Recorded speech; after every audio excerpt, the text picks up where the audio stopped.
Natututo ba kayo?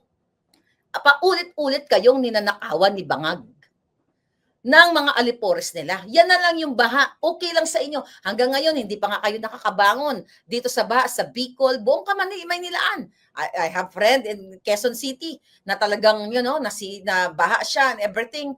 I have, andyan kayo. So, dapat ito yung magiging kayo, vigilant kayo, ipaglaban nyo ang karapatan ninyo. Hindi yung tignan nyo, pinapayagan nyo na ibigay ang pondo dyan sa ayuda-ayuda na yan. Pero walang pondo sa PhilHealth. You know what I mean? Yan pa lang eh. Walang pondo sa PhilHealth. Ano bang importante? Number 1 ay, what? Kalusugan. Health ng taong bayan. Dahil kapag unhealthy ka, hindi ka makapagtrabaho, hindi ka makapag-function. Then education. Kapag wala kang kaalaman, kulang ka sa kaalaman, barbaric ka, gagawa ka ng krimen. Puro pulburo ng isasaksak mo sa utak mo. Kapag gumawa ng krimen, ang mga tao, ang mga uneducated or pulboronic and everything, papasok ngayon ang krimen. Papasok, magluloob ng bahay, magagahasa ng 84 years old, manggugurgur ng, ng natutulog and everything. So, eto yung impact sa inyo. Hindi pa ba kayo gising? Tapos nagpapaniwala kayo kay Bangag. Tapos binibilog kayo na dapat si Inday Sara Duterte ay talagang pukpukin ng pukpukin because of 125 million na funds, na confidential funds, na ito ay hindi, kumbaga, ito ay sinasagot niya sa Commission on Audit at hindi pa napapatunayan kahit sa ang korte na ninakaw niya ito. But you guys, yung mga bugo, ay okay lang doon sa almost 1 billion a day na hindi pinapaliwanag ng Congress yung pinagyabang ni Marcos Jr. na 5,500 control. Then okay lang sana i-criticize si Sara Duterte sa 125 million, pero i-criticize nyo rin at pagpaliwanagin nyo si Zaldico, si Tambaluslos, sa mga ayuda na ito na hawak nila. So, ganon kasarado ang utak ng mga bugo na ibang kababayan nating Pilipino, mga bobo talaga. You talk about 125 million, hindi ko nakampihan si Sara.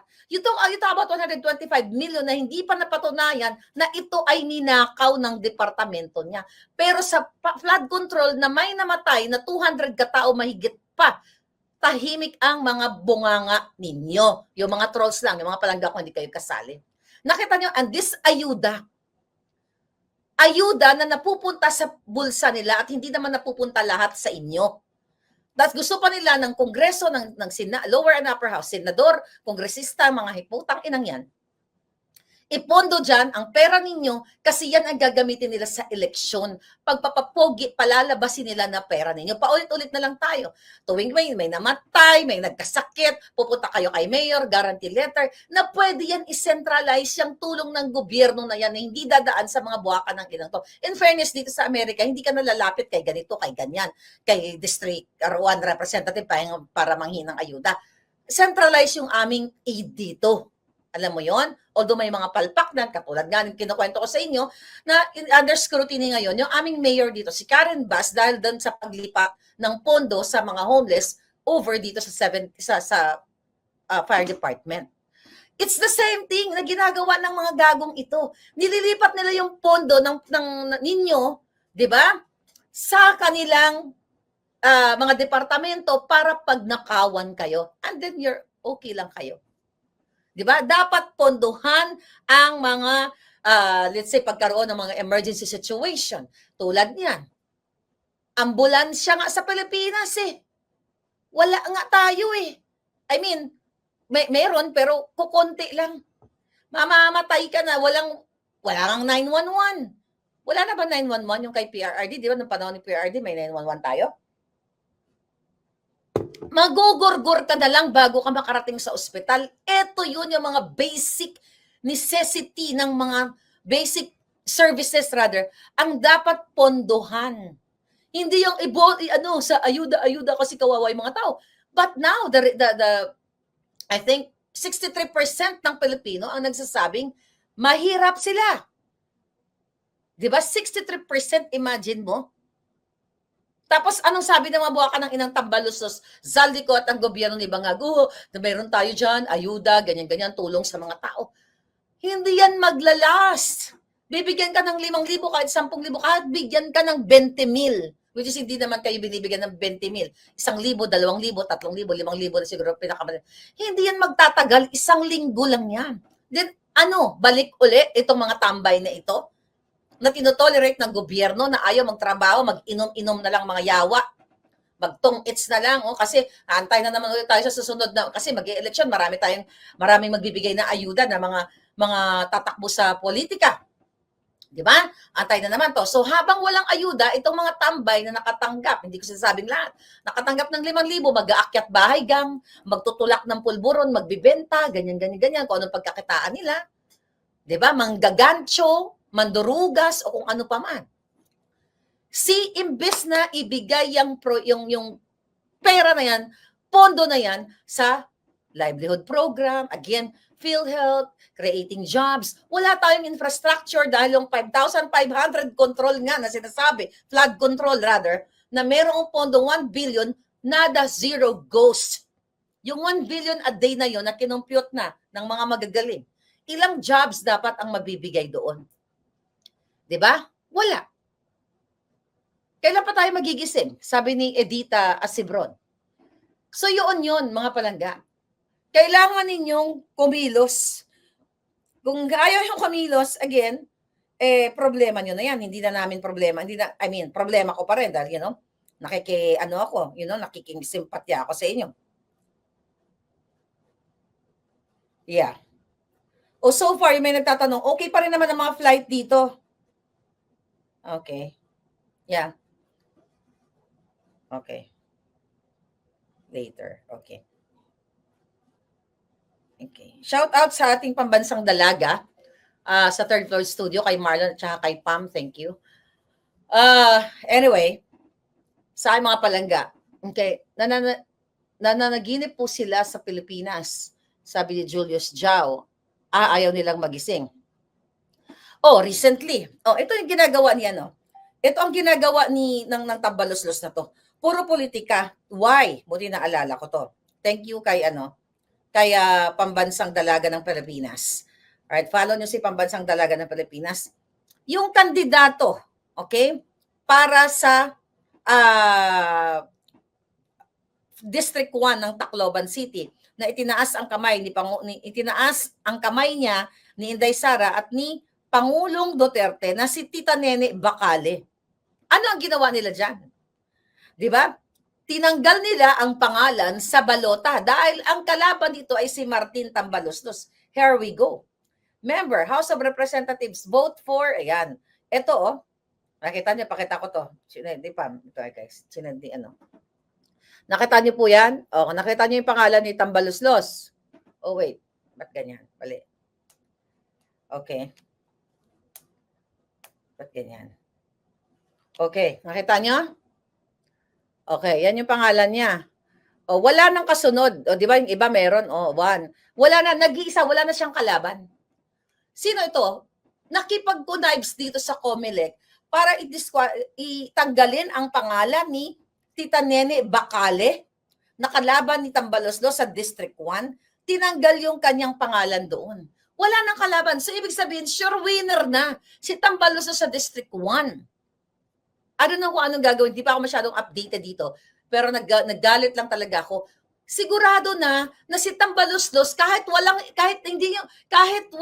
hindi walang eleksyon. Kahit isa lang ang makuha niyang boto, panalo na siya kasi tinanggal niya yung kanyang kalaban sa district niya. Pinatanggal dyan sa COMELEC na yan. Magkakasabwat sila. Ganito kayo babuyin. Wala na silang kahiyan sa pagnakaw ng pera ninyo, pag-abuso ng batas, pagsusuppress, oppress, panggigipit, at kung ano-ano pa. Pangidnap, you know that already. Tinanggal yung kanyang pangalan. Nakita ninyo? Tapos palalabasin nila. Diyan sa First District, mga palangga. First District sa Tacloban, dapat kayo magsalita. Magsalita kayo. At dapat ito, I hope may gagawin si Tita Nene Bacale. Ano ang grounds? Bakit hindi siya sinama sa balota? Pwede kasi nang palabasin ay nakalimutan. Pero wala na, kumbaga may time pa ba para idagdag yung pangalan niya? I don't know, but ito ay intensyon. Wala na silang paggalang sa batas. Ang Romualdez Araneta Maris, wala na po silang paggalang sa batas. Binababoy na kayong lahat. Actually, kahit isa lang ang bumoto kay Romualdez, panalo na siya. Wala siyang kalaban eh. Hindi isinulat yung pangalan ni Tita Nene Bakale. Nakakagalit to mga kapatid. Tapos ang palabas nila ngayon, yun na nga, yung binanggit ko kanina na 41% daw ng Pilipino ay sinusuportahan yung impeachment ni Inday Sara. That's BS. Hindi yan totoo. Yan ay manipulado ng bangag na gobyernong ito ni Marcos Jr. Okay? Kaya sana, sabi ko nga, lahat ito kakarmahin niya mga yan. Katulad ng mga dilubyong darating sa buhay nila. Hindi natin alam, anytime, any moment, bawian sila, magpantay ang paan ng mga yan. Katulad ni Lisa Tanas, na kidnapper, ni Marcos Jr., kasabwat sa pangidnap, pangbangag, lahat na pagnanakaw. Ano, naghahanap sila ng bahay o nag-shopping, or for sure, nakabili na sila ng bahay. Dahil what?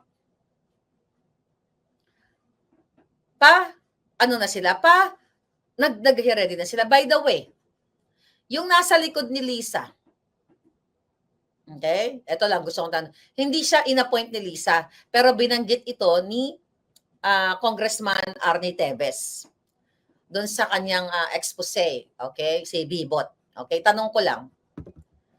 Napag-alaman ko na itong sidekick ni Lisa pabalik-balik sa Espanya.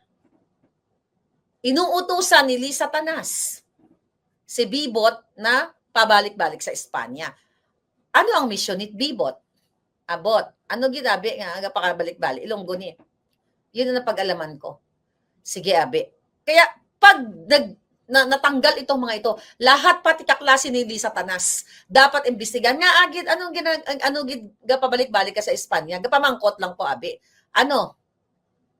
Gabakal na kamo balay o na-deposit nyo na ba ang mga ginsugo ka ni Lisa para what? Maliban sa cryptocurrency na tinatransfer ni Lisa Tanas at ni Bagag. Ano gidabi ang mission mo sa Espanya? Sa Europa. I don't know, hindi ko pa alam kung saan pa kayo pa ikot-ikot. 'Di ba? O sa Liverpool. Ano ang mission? Bakit napag-alaman ng aking informante na pabalik-balik ka? Ang question ko lang naman is, ano yung mission? Ito ba ay pera ng bayan? Ikaw ba ay may diplomatic passport? Hindi kasi ito appointee. Parang si Michael Ma. In-appoint, pero magkaiba. Si Michael Ma kasi in-appoint at sinabi doon sa Chinese embassy na siya talaga special envoy to China. Okay, meron daw siyang Don Polo Don Polo 'yon, Palangga, may nag-message sa atin, may nag-pop up. So anyway, pakiliwanag na Palangga yung message, babasahin ko. So anyway, shout out sa aking Palangga diyan, si Kat TV nanonood pa lang ngayon. So anyway, ano yung hawak balik tayo kay Michael Ma, na in-appoint siya pero walang papel. Etong mga sidekick ni Lisa, mga kaklase niya na nakikita ko lagi sa picture. Okay, mga kaklase niya kasi na-meet ko yan. Ano ang mission ng mga ito? Bakit laging kasama pag pumunta sa ibang bansa o kung mayroong mga gathering and everything? Ano ang mission nila sa gobyerno? Hindi sila appointed eh. Lagi silang nasa likod. Okay? Lagi silang nasa likod. Yes, Palangga. Okay? No, actually, ang napag-alaman natin, sis, okay. So, napag-alaman natin, well, ito alam ko na ito na si Bibot pumupunta talaga doon sa property ng mga Zobel dito sa Espanya. Baka naman magkapit-bahay na si Lisa Tanas at saka si Marcos dahil sa, baka nakabili na ng asyenda doon sa Espanya. Yes, tama. Kasi nga, nandyan sa Social Secretary si Bianca Zobel, baka yan yung tumawag kay Lisa Tanas na i-hold muna yung pag-change ng mga appointees sa ISAF. Remember that video? Baka nainggit si Lisa Tanas sa mga property ng mga Zobel.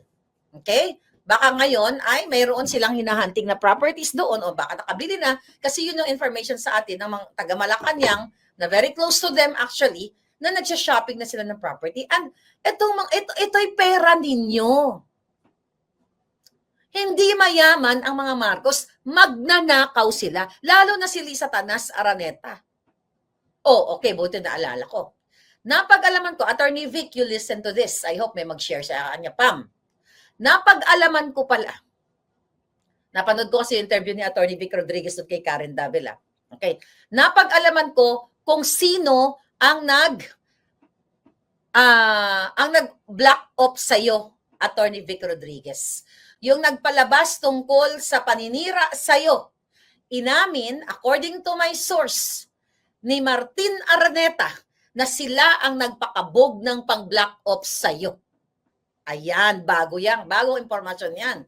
So napag-alaman na inutusan ni Lisa Tanas, ang kanyang kapatid, kasabwat ang mga black ops ni Lisa Tanas, nabanggit yan, ni SAS, na ang black ops ni Lisa Tanas ay si Taning at si Langka, okay, si Robles, nakalagay sa affidavit niya. And now may bago, SAS, may bagong impormasyon na karating sa atin, na ang utak talaga, well, si Lisa Tanas, at kasama pala dyan si Martin Araneta, yung kapatid ni Lisa Tanas na hindi yan in-appoint, pero nandyan sa Bureau of Customs. Hindi yan appointed. Nandyan sa Bureau of Customs, tahimik lang, na nagtatrabaho. Diyan, ba't ka magtatrabaho? Anong tinatrabaho niya? Diba? Napangalanan nga yan, diba? Doon sa report ni Clarita Carlos. Tungkol sa smuggling na yan, issue na yan. So ngayon, ikaw, Attorney Vic, ay tinrabaho ni Lisa Tanas kasi ayaw ka nga nilang nandyan, pinaalis ka sa executive department as executive secretary kasi nga hindi nila maisakatuparan yung kanilang panggagancho. Pagbebenta, sila ang tunay nagbebenta ng appointment, yung hayop na Lisa Tanasan. Yan pala, buo na ang kwento. Talagang tinrabaho ka ni Lisa at ng kapatid niya at ng Black Ops according sa source ko. Na ito'y kilala ring pamilyang ito. Actually, connect-connect to sila. Kilala niya si Martin na dating walang pera, nakikitulog lang pala yan. Okay, ito pa, napag-alaman natin. Iyang si Martin Araneta, ayon sa ating source, na di mo nga kilala yung pukinang tanginang yan. Nakikitulog lang sa mga nililigaw-ligawan niya, mga babae, bago yung asawa daw niya, okay, para makalibre, makakain, at makalibre ng tirahan. And now, bonggang-bongga, kaya hindi sila mayaman. Si Lisa Tanas ay hindi mayaman, magnanakaw sila. See that? Sala ngayon, yung pera ninyo through crypto, through eroplano, through shipment or whatever, nililipat na ang pera ng bayan. Kaya you have to speak up, join the Speak Up Day, the INC Peaceful Rally, para yan sa inyo. You, atak-atak Sara, 125 million, yan po ang hina-hype ng media. But, etong sinasabi ko na nagsha-shopping o nakabili na sila ng bahay sa Espanya, sa Europa, o kung saan pa man, ilang milyon yan? 125 million pesos is only what, 2.25 million dollars. Right? That's only 2.25 million dollars. Barya yan. If you compare, kung asyenda ang bibilhin mo, if you talk about Espanya, I don't know the price, di ba? Walang 2.25 na asyenda sa Espanya. Dito nga, kung dito naman, you talk about Malibu, kasi yung $8 million na sinasabi ko sa inyo, na nasunog na bahay ng kaibigan kong Alta, Korean lawyer siya actually. Yung asawa niya kasi, I don't know, sasabihin ko, no, hindi ko pala pwedeng sabihin yon kasi actually divorced na sila. Very, very kilalang lawyer. Dahil na media yon, dahil naipanalo niya yung case between this, but hindi ko nababanggitin. Kasi baka maboljak ako. Anyway, mga palangga, $8 million, payat yan sa mga magnanakaw. Diba? Ang punto ko dito, hindi nyo ba nakikita yung pattern ng gobyernong bangag na ito? Si Inday Sara, 125 million, pinupukpok 4 na impeachment cases na. Pero, si Bangag, wala pang nagpa-file ng impeachment case. I hope merong mag-file. At yung kay Tulfo issue, I hope mag-file si Toto or is that si Toto Kausing. Ayan. Mag-file ka na dyan, Toto. Okay? So ngayon, kasi pinorward ko sa kanya yung dokumento. Sabi ko, ayan, bala ka na. O sino pang gusto po, forwardan natin. So anyway, mga kababayan, 125 million Sara. Mahina ba kayo sa math? Akala ko tayo mga Pilipino ay sinusunod tayo sa mga Korean, Chinese, Singaporean, magagaling sa math eh. 'Di ba? Mahina ba kayo compute? You talk about 125 million about Sara Duterte's confidential fund, but ayaw yung pag-usapan ang flood control, 5,500 flood control na 1 billion a day na ginastos na ghost na wala kayong alam. Ayaw niyong pag-usapan yung PhilHealth na tinanggalan ng budget, ang education, ang kung ano-ano pang mga unprogrammed funds, di ba? Yung DOA, PhilHealth 90 billion, ang DOS, ang daming issue na dapat ninyong tutukan na hindi lang dapat hinahype ng media, itong 125 million. Malaki pa ang ibinayad ni Marcos Jr. sa concert na pinalabas nila, na kaibigan nilang gumastos doon sa Duran concert. Malaki pa ang ibinayad nila doon sa inaatake nilang confidential fund. But this waka ng inang gobyerno, wala ni isa sa Congress o sa Senado na nag-open ng investigation kung sino ang nagbayad ng more than $1 million kay Duran sa Entorad, sa eroplano and everything. Dahil yan ay nakasaad sa saligang batas. Anong article yan?